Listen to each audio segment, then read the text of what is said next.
આજરોજ જંબુસર તાલુકાના કાનવા ગામમાં એક ખાસ સ્પેશિયલ ગ્રામ સભાનું આયોજન કરવામાં આવેલ હતું.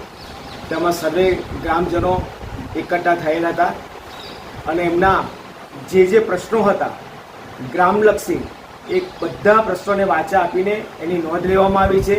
અને વહેલી તકે 9 વાગે 16મું નાણાપંચ આવી રહ્યું છે. 15મું અત્યારે નાણાપંચ પૂરું થયું છે અને 9 16મું નાણાપંચ જે સરકારની ગાઈડલાઇન્સ પ્રમાણે આવ્યું છે એ અમે આવતા જે ગ્રામ લોકોના જે પ્રશ્નો હતા એની અંદર અમે એનું નિરાકરણ કરીશું.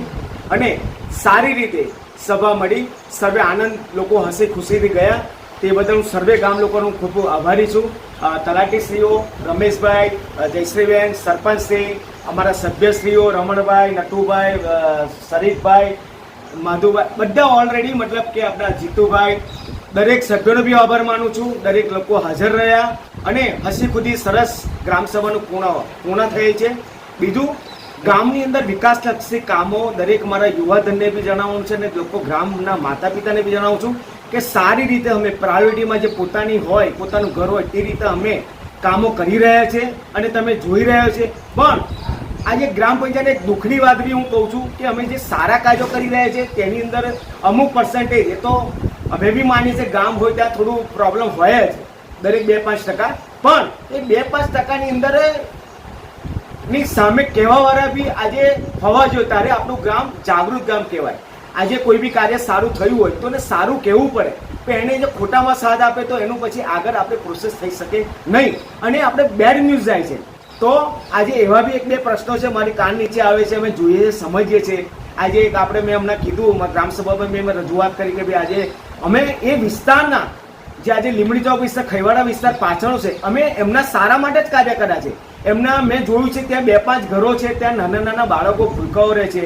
એમના ઘરની અંદર એટલા ખાડા પડી ગયેલા કે છોકરું બિચારું રમતું રમતું જાય તો કદાચ ખાડામાં મા બાપના ધ્યાન વગર જો અંદર જતું રહે તો ખોટો બહુ મોટો એક ગંભીર એક હાદસો બની જાય એમ છે.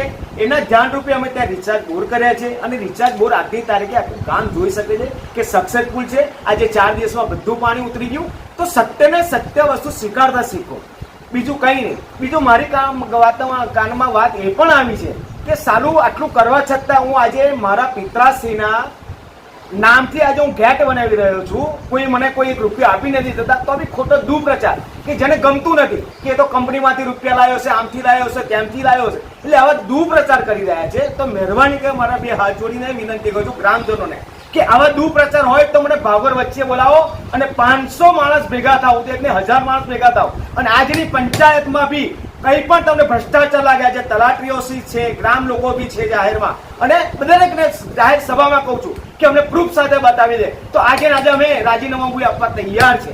આટલું કહીને હું મારી વાતને હું અસ્તુ કરું છું. ભારત માતા કી જય. પણ સત્ય રહેશે અને સત્ય સ્વીકારવું જ પડશે. અસત્ય ચાલવા નહીં દઈએ, એ જ મારી અભ્યર્થના. મારી ટીમ છે, સરપંચ છે, સભ્યો છે અને ગ્રામજનો છે. ભારત માતા કી જય.